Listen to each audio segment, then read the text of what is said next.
Director Baker. Mayor Pro Tem, members of the council, good evening. The applicant is requesting approval of a specific use permit for electric vehicle charging stations and spaces located in Southlake Town Square. Property location is 1240 Main Street. In terms of the city's strategic alignment with this proposal, in the Southlake 2030 plan, the Mobility Master Plan recommends adding non-residential charging stations as a use in Tier 1. The Sustainability Master Plan Energy Resources section recommends policies that encourage private investment in alternative energy technologies in the city as a Tier 2 project in the Sustainability Plan. The future land use for this property is Town Center. The current zoning is DT. This is an aerial view of the Town Square area. The area shows the approximate location of the proposed locations of the electric vehicle charging spaces. 10 electrical, and that's shown in yellow, highlighted in yellow. 10 electrical vehicle charging stations are proposed to be located along Carroll Avenue, north of Main Street and south of Prospect Street. On this exhibit, the proposed location of the vehicle charging stations are highlighted in yellow. The exhibit shows where other existing stations are approved, and that includes 2 in the city's west parking garage.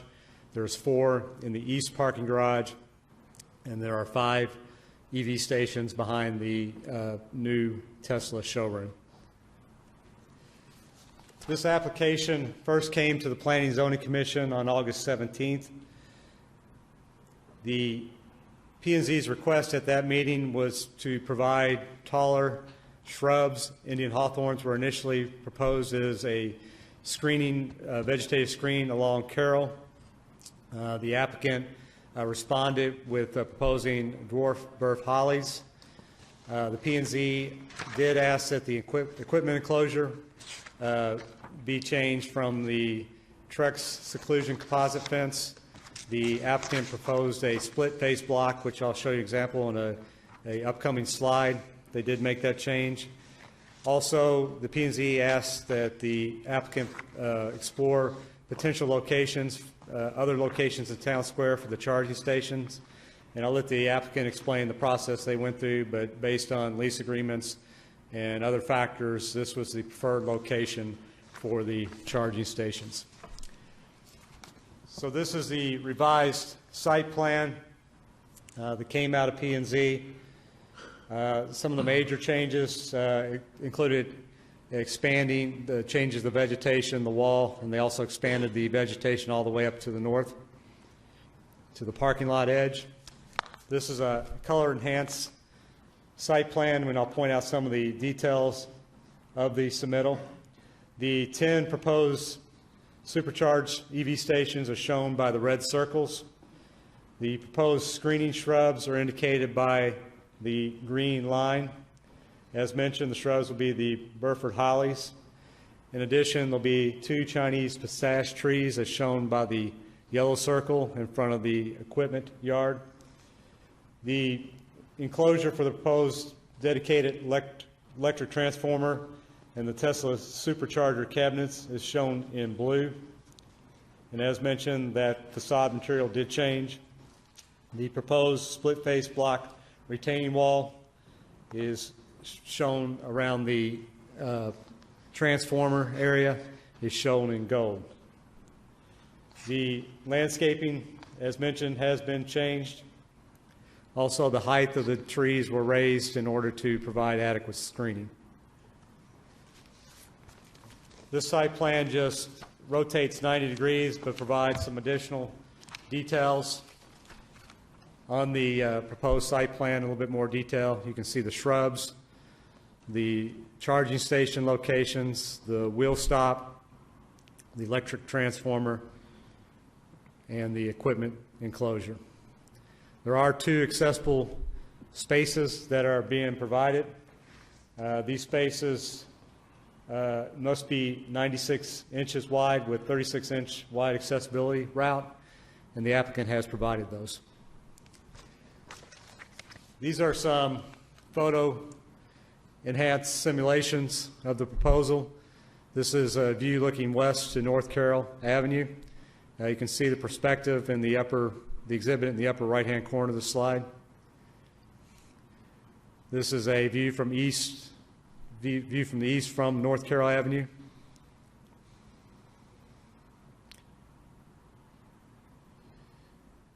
This is a view south along or down North Carroll Avenue. And this is a view south from Prospect Street.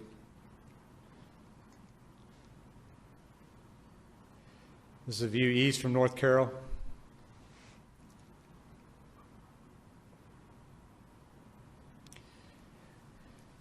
These are an exhibit showing the specs on the proposed charging stations. There'll be 2 chargers at each station. This is the proposed enclosure.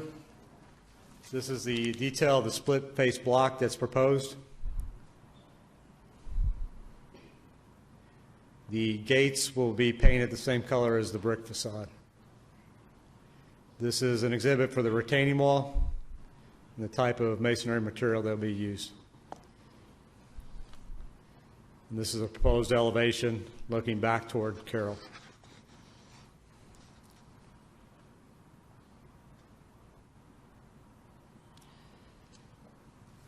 This is a site photograph on the typical type of signage that will be installed at the station. This is the landscape plan showing the vegetation, which includes the Buford holly shrubs and the Chinese pistache. There's 64 shrubs that will be planted. Those are 3 gallons at planting and 2 Chinese pistache at 3.5 gallons at planting.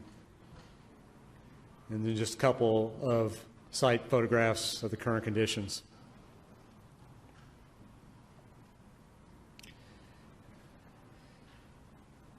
As mentioned, the P&Z tabled this item at their August 17th. They did approve this item 5-0 as presented.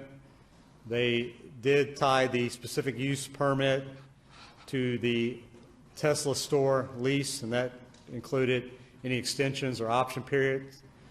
They did request that the applicant show an alternative revised plan that only includes 5 spaces versus 10 spaces. However, they did note that they fully support the 10 spaces. The applicant can address from a business model perspective that 10 is the minimum that could be supported. Initially, 20 stations were proposed, and I think negotiations with RPAI, they decided on 10. And again, the applicant can address that as part of their presentation. That concludes staff's presentation. I'll be glad to answer any questions. Thank you, Director Baker. Any questions for staff?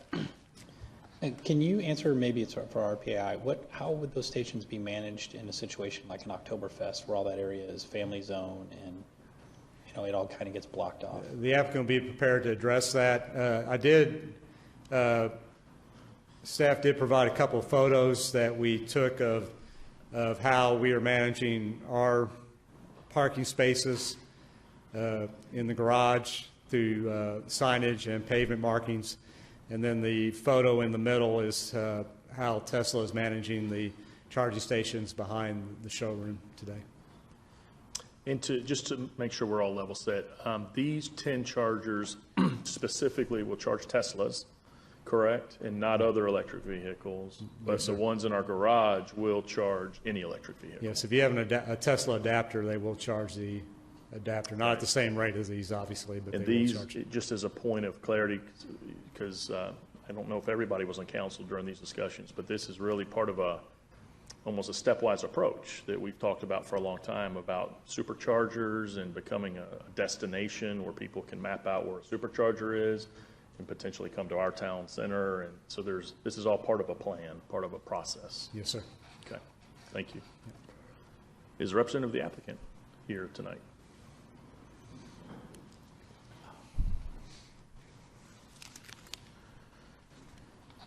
Good evening. If you would just state your name and address for the record and let us know if you have anything to add or. Good evening. Thank you for having us. My name is Kenny Bartz. I represent Tesla. based out of Palo Alto, California.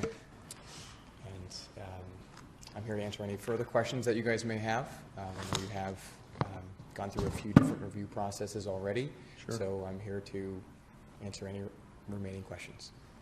Questions? I have a question for you. How long do you anticipate these stations being the most relevant or current technology for charging Teslas, for supercharging Teslas? For the foreseeable future, this is our main product. This is what the future is for us. This is how people are going to be getting around. Each station that we do build has a different commercial agreement tied to it. In this particular case, I know that was a question that was asked. In this particular case, it would be a 15-year agreement, and it's broken up into 3 5-year terms. And we do that because we put so much CapEx into building these stations, and we build these stations for increasing sales. Tesla customers feel more comfortable with more places to charge their car if they don't have home charging. We have 2 different types of cars now. The third car that's coming out is going to be more accessible to the general population, and all of those may or may not have access to home charging as maybe someone with a garage. So these public charging stations will be sufficient to charge their car on a daily basis. Okay. And the technology itself, you think you see it changing in 5 years from now? And It very well could. We are swimming upstream right now. We are the leaders of the pack, and we welcome that change. Our CEO Elon Musk is all about that change, and he welcomes competition, and he welcomes what's ahead. But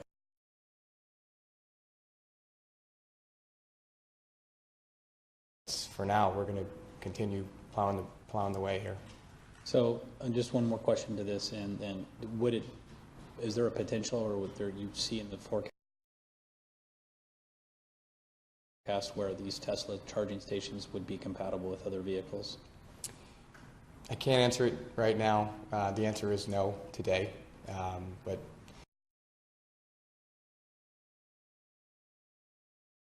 he's always said, and when I say he, Elon has always said he welcomes the idea. He wants everything to go green, but that would be a complicated process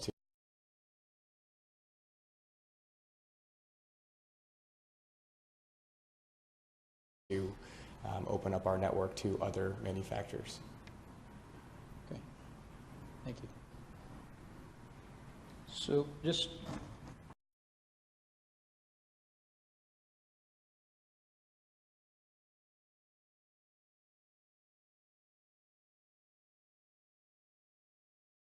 can you draw the bigger picture for us? I suspect this particular charging station is part of a larger national network. So where are some of the other supercharging stations in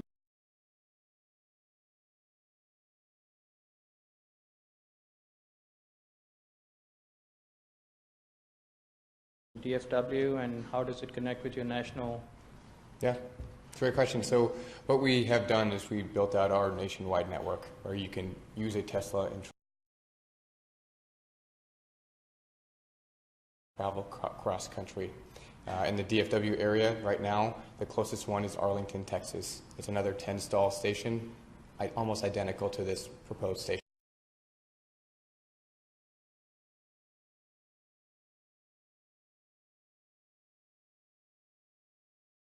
here. The next closest would be Denton, but our next, call it 18 months, we're going to be targeting the urban area.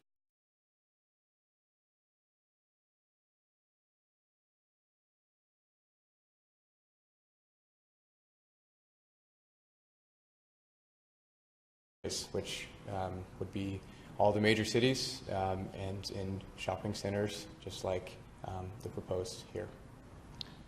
And do the people who use this charging station, will they actually pay a fee to use it? It depends. It's actually quite complicated. It depends on when you took delivery of your vehicle. And if you are grandfathered into our existing program prior to when we came out with something called Charging for Charging. It simply was something Something that we decided to implement to encourage home charging, actually, and use the public charging almost as a necessity. It's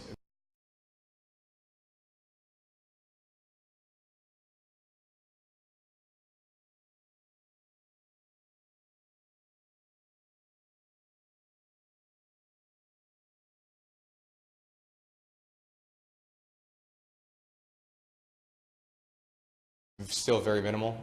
It's going to be a lot cheaper than filling up a tank of gasoline, but it really is to promote the necessity of charging. So if someone were to use the local charging station as their daily charger, they're blocking up that space for someone who is in dire need of that charge.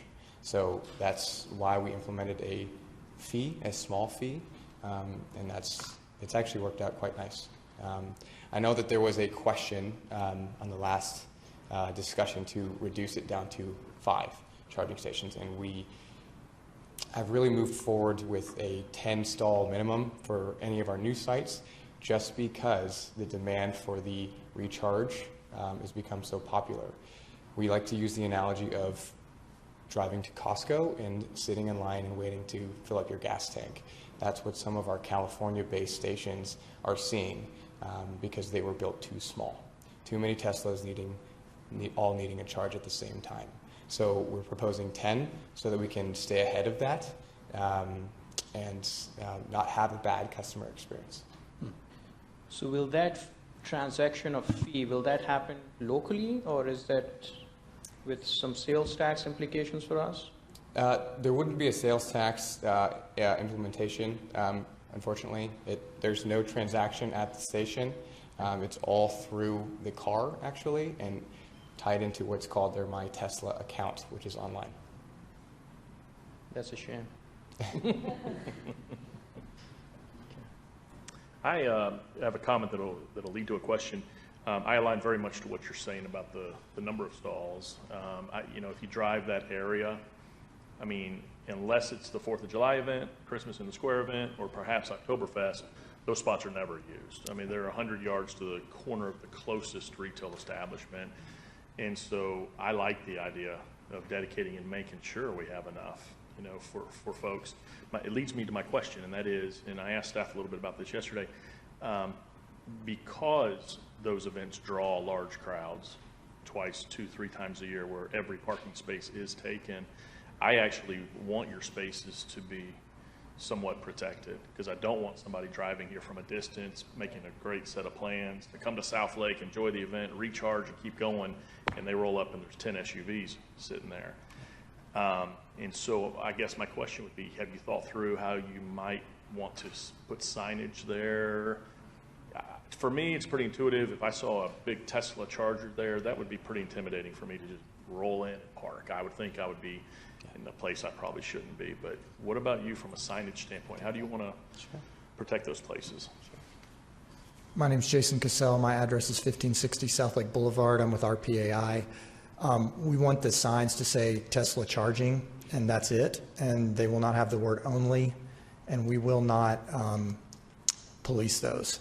And the thought process is that hopefully we get up to 10 using it during the week. That will have no impact. On the weekend, that will have no impact. On the couple of events that it potentially has an impact, we think most people will stay out of those. It's kind of like taking the expectant mother parking space at Babies R Us. It doesn't happen very often if you aren't an expectant mother, but you could, and nobody's policing that.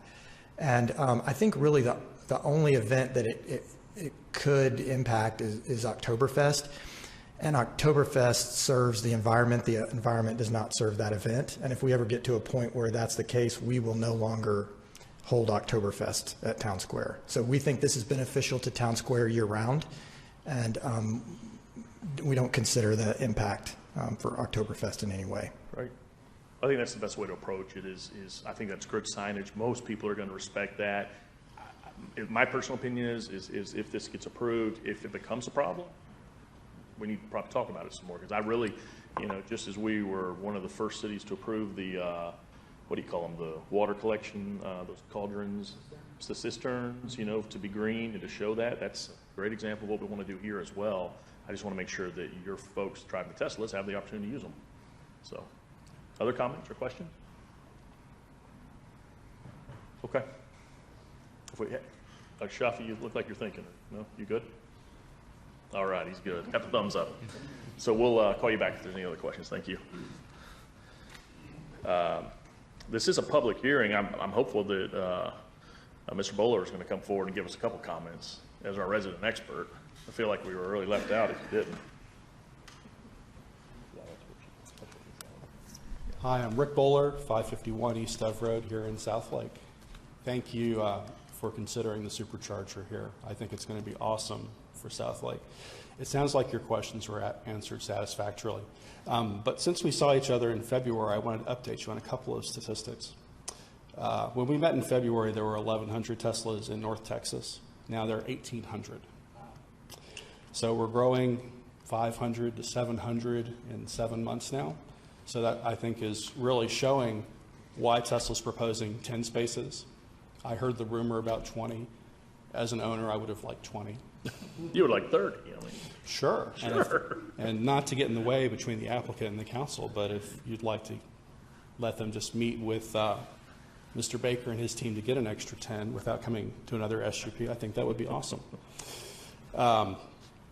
Also here in Southlake, we had 26 Teslas back in February. We now have 46. So they're adding at a pretty rapid pace. You've got the gallery now. I saw that Mayor Hill went to visit it. I hope you all go too, because it's the nicest one in North Texas.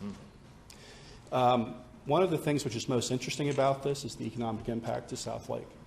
And we talked about that a bit in February, but now it's real. And I noticed in the applicant's document they showed the number of transactions at some of the other superchargers, in particular Arlington and Corsicana and Belmead. And they're doing 400 transactions plus a month. And these are in between cities where there's really no reason to stay. These are people that are charging to get in between Waco and DFW. So I think about what these people would do if they come to Dallas or to Southlake and are here as a captive audience for 30 minutes to 75 minutes, which is how long a charge takes, at the only supercharger which actually has real retail and hotel and restaurants. And I think that just even now, that's probably a $300,000 to $500,000 impact just in revenue from Tesla people who are going to come here because we have a supercharger. It's a hobby of Tesla owners. You know, I have lots of other stuff I could say, but I save it for another time. Thank you so much. Thank you, sir. Is there anybody else who'd like to speak on this item? Seeing no one, we'll close the public hearing. Any conversation? You guys feel good? Okay. If not, do we have a motion? Yes, Mayor Pro Tem and Council, I make a motion to approve item number 6A, otherwise referred to as resolution number 17-030, case number ZA 17-052, specific use permit for electrical vehicle charging spaces at Lot 4R, Block 2R1, Southlake Town Square Edition, located at 1240 Main Street, Southlake, Texas, subject to the staff report dated September 25th, 2017, and specific use permit number 2 dated August 11th, 2017. Noting that we're approving 10 electric vehicle supercharging stations per the site plan and the exhibits presented this evening. Noting also that the specific use permit will remain in effect concurrently with the tenant's lease, meaning Tesla and Town Square, including any extensions or option periods.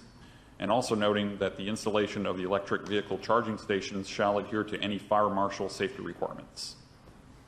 You can hold on just for a second. Clarify that. It's a separate lease agreement, so we want to be clear that we're not tying it to the retail store lease. Okay, so let's clarify then. So it's a separate lease agreement with Tesla. Yeah, it has nothing to do with the retail store. So the if retail they store close could their leave. store, there'll still be the charging stations. Mm-hmm.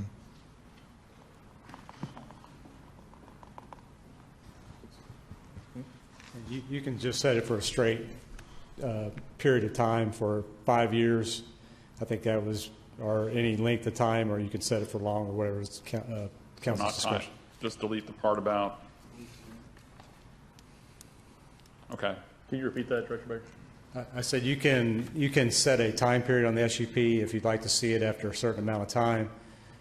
For instance, 5-year period would be a possibility. Or 15. That's Why don't 15. we just consider it when their lease renews? Isn't that what we said? Well, we said, we said as long as the current tenant's lease. We just need to clarify that it's the lease for the chargers and not the store lease. So I Yes. think as long as you say the store and any, or the charger lease and any extension thereof, then The you'll be tenant's fine. charger lease? I mean, we could make the charger lease timeline consistent with the store lease for our purpose. Does he want that, though? Is that We the- want 15 on that, and the store lease is not that long. I don't know really what relevance the store lease has on these I agree, I charging can't stations. imagine it's, I mean, the purpose of these don't tie into No, I don't think it has Tesla anything to do with production it. sales. Yeah. And, I mean, happens to be at the same location. yeah. Yeah. I mean, the intent of this is to service electric vehicles, to bring them to town square. That's right. right. And so that's what, I would just say, everybody think through, if the lease ended tomorrow, which I know it won't, are we comfortable Yes, with these completely. chargers going into the future of green Yes. technology? I think we are. Okay. So how do we need to clean the motion up? Are we good? Well, if you want to put, there's options. You can approve it in perpetuity. You can put a time period on it. Okay. It's council's discretion. Do we want to put a lengthy time period on it? I think, What was Mr. Cassell, I think you can approve it for the charger lease and any extension thereof. So that's how you approved the ones behind the store. You said the ones behind the store would go with the store lease and any extension thereof. These will go with the parking lot lease and any extension thereof, or the charger lease, whatever you want to call it. so is it still a tenant? I'm just going to say tenant's charger lease, including any extensions or option periods? Yes. Is that okay? comfortable with that? Yeah, With the clarification that tenant is not the retail store. correct. Very Okay. clear. Okay. Say We're good. word tenant, is that okay with Ken? Yes. Okay. Okay. So Ken, are we clear on that motion, or would you like him to reword that section, or we? You want me just to clarify that part, or do Yeah, the whole just thing? that part I think will be sufficient. Yes, sir. Clarifying that we're noting that the specific use permit will remain in effect concurrently with the tenant's charger lease, including any extensions or option periods. Okay, that's good, that's clean. Okay, excellent. We have a motion, do we have a second? Second. Motion and second, record your vote, please.